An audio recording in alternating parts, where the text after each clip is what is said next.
सुगन्धसुलेपितलिङ्गं बुद्धिस्थितक्षोभितलिङ्गम्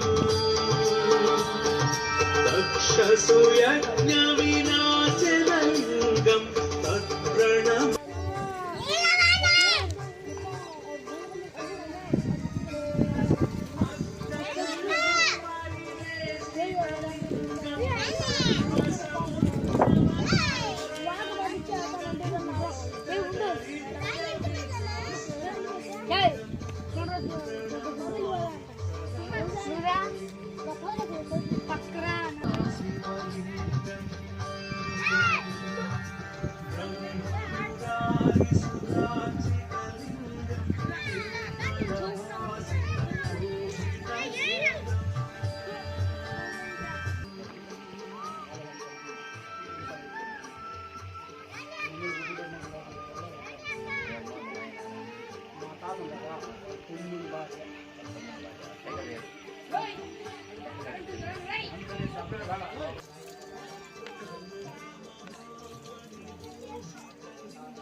అక్కడ right side ఉంది అక్కడ సాంగ్కి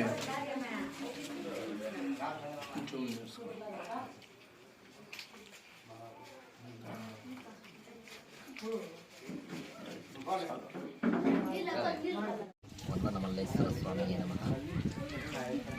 ఈ ఆలయము వందనమల్లేశ్వర స్వామి ఆలయము జగమల్ల దేవలంపేట దగ్గర ఉంది. ఇది వనమల్లేశ్వర స్వామి అంటే అడవి ప్రాంతంలో ఉంది కాబట్టి వనమల్లేశ్వర స్వామి అనేసి పేరు వచ్చింది. అప్పటి నుంచి వందనమల్లేశ్వర స్వామి పల్లవరాజులు ఈ ఆలయాన్ని కట్టించారనేసి చెప్తుంటారు. అప్పటి నుంచి వందనమల్లేశ్వర స్వామి అనేసి వనమల్లేశ్వర స్వామి అనేసి పిలుస్తూ ఉంటారు. ఇది శిథిలావస్థకు చేరుకున్నది. దాదాపు 1000 సంవత్సరాలు గడిచిపోతుంది కాబట్టి కీలపట్ల కోనేటి రాయల స్వామి వారికి అనుసంధానమంట ఈ గుడి అని చెప్తుంటారు. అంటే కీలపట్ల కోనేటి రాయల స్వామికి క్షేత్రపాలకుడు వందనమల్లేశ్వర స్వామి, వనమల్లేశ్వర స్వామి అని పిలవడే ఈ స్వామి క్షేత్రపాలకుడు. ఆ విధంగా క్షేత్రపాలకుడుగా ఉండేటప్పుడు ఇక్కడ క్షేత్రపాలకుని ఫస్ట్ ఇక్కడ కట్టి తర్వాత కీలపట్ల కోనేటి రాయల స్వామి గుడి మళ్ళీ కట్టారని చెప్తుంటారు. అందువల్ల ఇది 1000 సంవత్సరాలు గడిచిపోయిన తర్వాత ఇది శిథిలావస్థకు చేరుకుంది. ఇప్పుడు వచ్చి వీళ్ళు ఇప్పుడు పెద్దబన్న కానీ వీళ్ళ వర్గం ఉండే వాళ్ళందరూ కలిసి జగమన్లో ఉంటున్నారు. వాళ్ళు వచ్చి ఇక్కడ దేవాలయానికి ధర్మకర్తలుగా వ్యవహరిస్తూ ముందుకు తీసుకుపోతున్నారు. ఇప్పుడు వచ్చిందని ఈ కార్యక్రమానికి కూడా కొద్దిగా అడ్జస్ట్మెంట్లు అంతా చేసి కూడా ఈరోజు మహాశివరాత్రి సందర్భంగా కూడా ఒక 2000 మందికి భోజనాలు పెట్టాలనే ఉద్దేశంతో వీళ్ళ కుమారుడు కలిసి వీళ్ళు కొద్దిగా డొనేషన్లు చేసుకొని సొంతంగా చేతులు చేసుకొని ఏదో కష్టతరంగానే చేసుకుంటూ వెళ్తున్నారు. దాతల సహకారంతోనే పోతా ఉంది, నడుచుకొని పోతా ఉంది, జరుగుతూ ఉంది. ఇప్పుడు వచ్చి ఇక్కడ గుడిని వచ్చిందనో ఇప్పుడు ఒక 1 ఇయర్కి ముందు వచ్చిందనో నందీశ్వర స్వామిని తీసుకెళ్ళిపోయారు దొంగలు. ఇక్కడ భద్రత లేదు, అడవి ప్రాంతం కాబట్టి తీసుకుపోయారు. దాంట్లో ఏదో డైమండ్లు ఉన్నాయని ఎక్కడో తీసుకుపోయి పగలగొట్టి వాళ్ళు కూడా చాలా ఇబ్బందులు పడి కొంతమంది కూడా చనిపోవడం కూడా జరిగింది. అంత పవిత్రమైన దేవాలయము.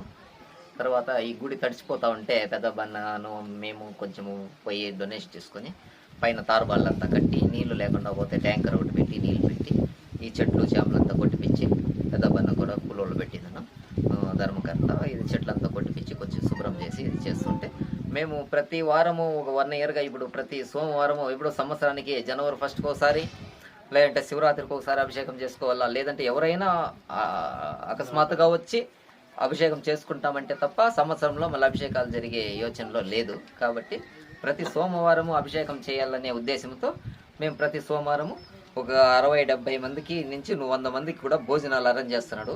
కీలపట్ల కోనేటి రాయల స్వామి దేవస్థానం దగ్గర శ్రీధర్ స్వామి అనేసి ఆయన వచ్చి అన్నం సొసైటీ పెట్టుకొని అక్కడ ఆయన డెవలప్ చేస్తాడు. ఆయనే వచ్చి శ్రీధర స్వామి వారు ఒక 60-70 మందికి భోజనాలు కూడా ప్రతి సోమవారం పంపిస్తున్నాడు. ఆయన సహకారంతో కూడా జరుగుతుంది. మళ్ళీ వచ్చి వారంలో ఒక 10-15 వారాలు ఎవరు కూడా ఇయ్యలేదు. మళ్ళీ ధర్మకర్త కొద్దిగా సహకరించాడు. మళ్ళీ మేము కలిసి ఏదో చేసుకుంటూ వచ్చాము. వారం పూజలు చేసుకుంటూ అభిషేకాలు చేసుకుంటూ వచ్చాము. వారంలో ఒక రోజు అభిషేకం చేయాలంటే సోమవారం 2000 రూపాయలు ఖర్చు అవుతుంది. ఆ విధంగా చేసుకుంటూ వచ్చాము. ఇప్పుడు వచ్చిందను ఇప్పుడు గుడి కొత్తగా కూడా కట్టాలనే ఉద్దేశంతో కొంతమంది దాతలు కూడా ముందుకొచ్చారు. శివరాత్రి తర్వాత ఏదో కొంచెం గుడి కడతాము అనేసి అంటూ ఉన్నారు. ఇప్పుడు శివరాత్రి తర్వాత గర్భగుడి అంతా తీసేసి మళ్ళీ కడతామని చెప్తున్నారు.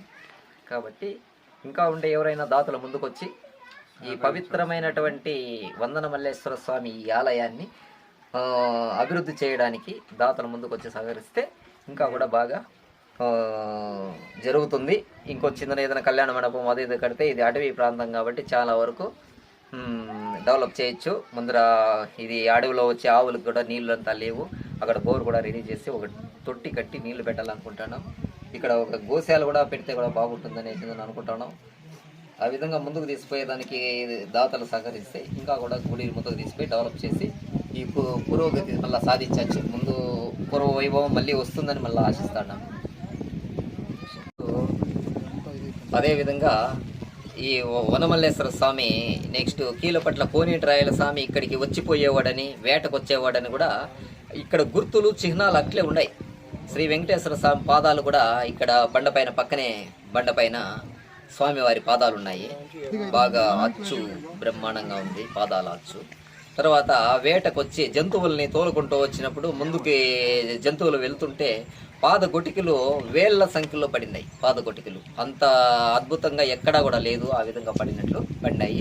స్వామివారు బాణం వేస్తే బాణము గుండులో చొచ్చుకుపోయిండే గుర్తులు కూడా ఇప్పటికీ ఉన్నాయి. కాబట్టి అందువల్ల కీలపట్ల కోనేటిరాయల స్వామి ఇక్కడ అనుసంధానము, మల్లేశ్వర స్వామి అనుసంధానం అని కూడా పెద్దలు చెప్తుంటారు. ఇక్కడే పక్కన వంగలో వాళ్ళు ఏదో ముందు పురాతన కాలస్తులు ఏదో తవ్వుతానో ఏదో చేస్తుంటే స్వామివారు బయట పెట్టారు. అప్పుడు తగిలిండే గాయంకి రక్తం రావడం